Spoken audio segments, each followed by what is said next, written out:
is like a shadow. May I therefore reiterate words of Mitch Albom on the short-sightedness as framed in his little amazing book, Tuesdays with Maria, a fine piece of literature that captures the utmost joys and benefits of lifelong mentoring. I quote, "No matter where you live, the biggest defect we human beings have is our short-sightedness. I believe you came to our country because you're trying to avoid being short-sighted. The world view, a globalized world view, is truly what has brought you today to our capital city of Nairobi. And I think you saw from the short presentation on the screens that we are a country of varied cultures. We have in our midst one of the proudest cultures, the Maasai culture. And I hope you'll be able to interact with the Maasais, who will get to the highest level of education, never forget their own culture. We are literally like 42 nationalities living together as one country. And therefore take time to understand the Kenyan culture. I think it is a very interesting addition to your view of what the world is. The world after the collapse of the Cold War, the world after the Berlin Wall came down crumbling. You will recall, I don't know whether you were born then, but the president of the USSR, President Gorbachev, was addressed directly by President Ronald Reagan. When I think Ronald Reagan was in Berlin, and he said, "Mr. Gorbachev, bring down that wall. Bring down this wall." Now the war came, and with it, the new concept of a globalized world, where humanity, without caring whether you are communist or capitalist, would choose to live together peaceably. But I'm afraid, even as you gather here in Nairobi, we still have conflicts.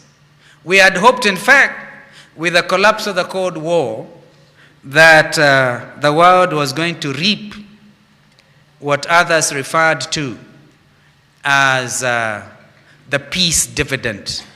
You know, it's like investing in shares and you get your dividends at the end of the financial year. And here, with the collapse and coming to an end of the Cold War, the world then was like, now, here it is, that we can visit each other without let or hindrance. We can go wherever. But unfortunately, instead of the Cold War, we now have hot war situations. Next door to Kenya, for instance, is a country of Somalia. You come to us at a time when what the area designated or described as the Horn of Africa. The Horn of Africa, I wish you had the presentation there, we will tell you that this country, Kenya, for instance, a member of the Horn of Africa countries, Somalia, Ethiopia, Djibouti, Eritrea. And of course, Somalia is a key plank. It is the country that at the moment is faced with a serious challenge. Number one, the challenge of serious drought and famine, the worst in 60 years, and this has affected us because we share a border with them. If you think this is Kenya, my friend, you are wrong. If you go to a place called Wajir, you see that a lot of us are faced with a challenge, and Kenyans have decided to feed themselves. We have come up with an initiative additional to what the government is doing called Kenyans for Kenya. And they're trying to collect as much as they can to be able to feed the starving Kenyans in our midst, and also helping the neighboring country of Somalia. The number two challenge for Somalia is that they still have a civil war situation. They have a transitional government which is struggling to establish itself. And therefore, this is unfortunately one, I don't think it's a consequence of the collapse of the Cold War, but it's an example of what I'm giving you as hot war. And we have also misunderstandings based on religion. And I'm looking at you here. I can't tell who is Muslim, Christian, Hindu, and other forms of religion. I think the time for the world to coexist regardless of religion is now. And looking at you, you are the future. Why don't you give yourselves a clap?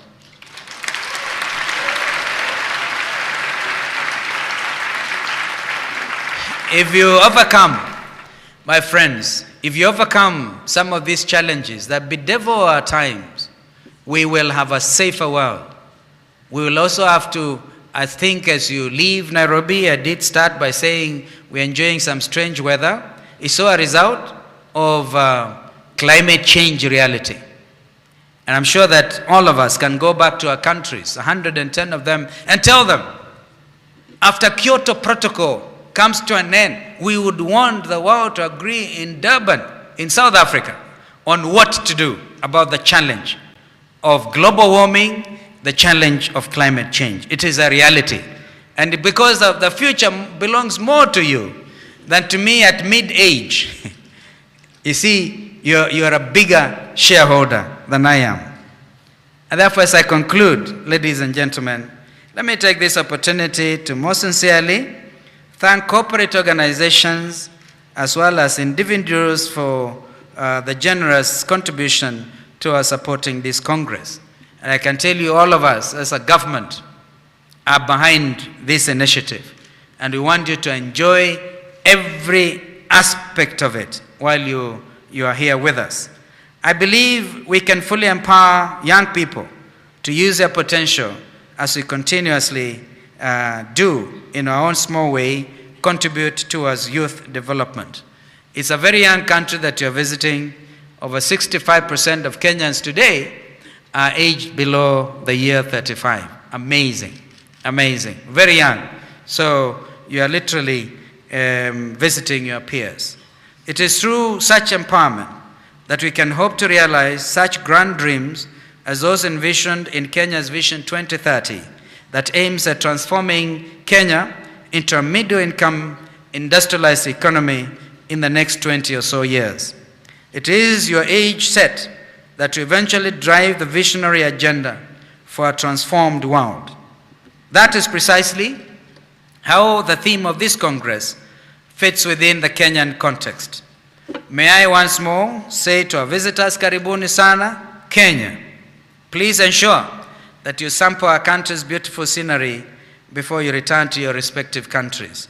The thing about coming to Kenya is once you come here, how many of you are here for the very first time?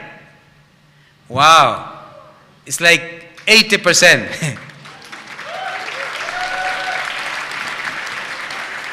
The good news is you cannot come to Kenya and fail to return. So you keep on coming. You keep on coming because you find this is a very welcoming country. So make it your business to tell your friends in your respective countries, there is one country in Africa which we are told once you set your foot there, you keep on returning. And it is good. You just missed the word migration, for instance. The eighth wonder of the world, which takes place not very far from where we are. And what happens is a category of wild animals called the wild beast cross from Tanzania into Kenya, and they do cross a river, and they come in their thousands, in fact millions. And as they do so, some of them get eaten up by crocodiles in the river, some others swim to safety across, and it's therefore become an annual event that is widely watched. I hope you can, even before you leave, try to read something about that wonderful occurrence. With those many remarks, it is now my pleasure to declare the 63rd International Congress of the Association of International Students in Economics and Commerce, AIESEC, officially open. Thank you, and God bless you.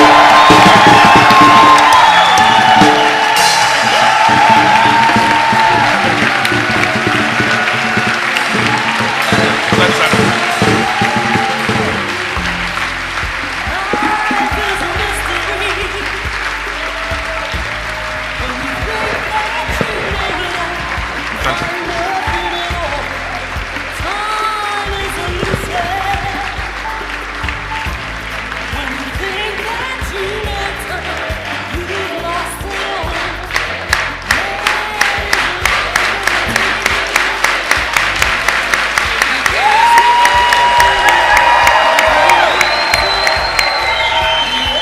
AIESEC! AIESEC! Let's give him one more hand.